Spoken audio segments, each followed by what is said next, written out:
Let's start a new chapter today, something called as partial fractions.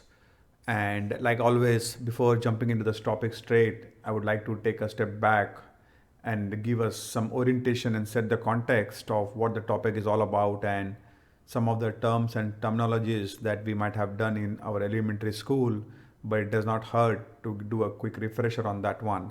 And in that regard, in the context of partial fractions, one of the important concepts, the whole partial fractions revolves around something called as polynomials, which we must have learnt in middle school or maybe late secondary school. And back then, we would have done a lot of mathematical operations around polynomials. But since the whole partial fraction is centered around polynomials, it's a good idea to have a quick refresher. So let's do a quick bite of video today. And in this episode, let's just talk about polynomials. Let's get the basic facts correct and let's get some things clear, at least whatever is relevant in the context of partial fraction. And then in the next episode onwards, we'll jump into the actual syllabus of what partial fraction is and how should we compute that. Okay, so let's see what we have got today. Okay, so what I've done is I've taken some sample expressions which are polynomials, and I've put it over here: 2x plus 3y, 2x, and 4x square minus 5x plus 2. All these are independent equations or expressions. And let's focus on one of them. Let's take the last one as an example because that has a nice combination of a lot of other things. And let's see what are the key ingredients of this equation and what do we have here. Okay, and I've color coded for ease of reference. Okay, so we have 4x square minus 5x plus 2, and each one is color coded, and that is each color code kind of is referring to a particular terms that we'll be using in the context of a polynomial. And let's take it one by one. Okay, the first one is, let's take any term, this whole thing which is in circle, right? Whatever you see in circle, which is either before or after the arithmetic operation, which is plus or minus. Whatever is this symbol, this whole thing that you see in circles, there are 3 circles. Those are called as term. Each one is called as term, and this has got 3 terms. There are 3 circles, and the divider between them, each term is either the plus or minus operation. Okay, not the multiplication, because 4x square is nothing but 4 into x square. There is a multiplication, so we will not count the multiplication as a separating operator. But whatever is the plus or minus, whatever is between those operators or next to the operators, that whole bunch will call as one term. So this whole circle is term 1, this another circle 5x is term 2, and this number 2 is term 3. That's the first concept. And the second thing is, wherever we have the variable x or y, it could be multivariables, it could be one variable, we have variables which are unknowns. So those are called as variables, which is x, or the unknowns basically, which is not determined. In this case, there's only one unknown, which is x, and that's called as variable here. So we have a variable here which is in the purple color or in the violet color. Over here we have the variable 5 here. That's one. The one in orange, that itself is an operator, plus or minus, that's called as an operator. So in mostly it's going to be mathematically plus or minus only, that separates the terms. So we're going to call that as an operator. The number without the variable or without the unknown, the number by itself is called as a constant, which is in green color. So we have covered this. And whatever number we have associated with the variable in terms of multiplication, this is like 4 into the variable. This number is called as a coefficient of the variable. So we have covered this. This 5 also is a coefficient.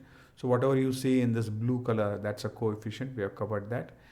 And whatever is the power of the variable, in this case, the power of variable x is in yellow, and which is 2, that's called as exponent. In this case, the power is implicit. It is not written, but it's 1. Again, this is an exponent. In this case, 2 can also be written as 2 into x raised to 0. And again, this 0 is an exponent. So whatever is in the power position of the variable, that's called as an exponent. So we have covered that also. So we have covered coefficient, we have covered variable, we have covered exponent, we have covered operator, we have covered term, and we have covered constant in this case. Okay. So like we saw that each of the above expression has all these things: terms, mathematical operations, plus or minus between terms, and x within a term itself, which is multiplication. This is multiplication, not x. And then coefficient, variables, constant, and exponents. So whenever any expression has a combination of all of this, like what we discussed, that expression is called as a polynomial. And this is kind of the Wikipedia definition of what a polynomial is. But in simple words, anything that has a combination of all these things that we discussed or we showed in color coding, all of these ingredients, whenever you bring these ingredients in this particular fashion, that expression is called as a polynomial. And what is the literal definition of a polynomial? Poly means many and nomial means terms. So expression of many terms, that's what polynomial means, an expression of many terms. Okay. And is it necessary that you always need to have many terms? Not really. If you see the example over here, these are the different types of polynomial based on the number of terms. So let's say you just have this one term, and remember the term is nothing but anything that comes between the plus or the minus sign, and there's just one term, there's nothing else.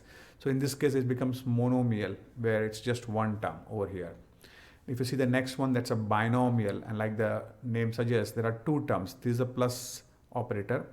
It could be a minus operator also, but minus or plus based on the operator, how many terms are on each side. There is term 1 here and there's term 2 here. That's why it's called as binomial. It has got two terms. Similarly, if you see the next example, there is a plus symbol here, or there's a plus operator here, and there's a term 1 here, there's a term 2 here, and there's a term 3 here. And that's why it's called as trinomial, which is because tri means 3, it has got 3 terms. And anything that has got generally more than 3 terms, it could be 4, 5, 6 infinite terms, that's called as polynomial, because over here if you see it has got 4 terms, which is between plus, in this case there's a minus symbol also. So it can be a plus operator or it can be a minus operator. And adjacent to those things, each one is called a term. So if you see there are 4 terms here, 1, 2, 3 and 4. And hence it's called as polynomial, meaning that it has got more than 3 terms. But in terms of normal day-to-day language, anything which is more than 1 term, it can be loosely referred as polynomial. Although it's not the strictest definition, the strictest definition is anything that has got more than 3 terms. 4 onwards is called as polynomial. But for the sake of this context, anything that is more than one expression or one term, if the expression has got more than one term, we'll just refer to that as polynomial. Okay.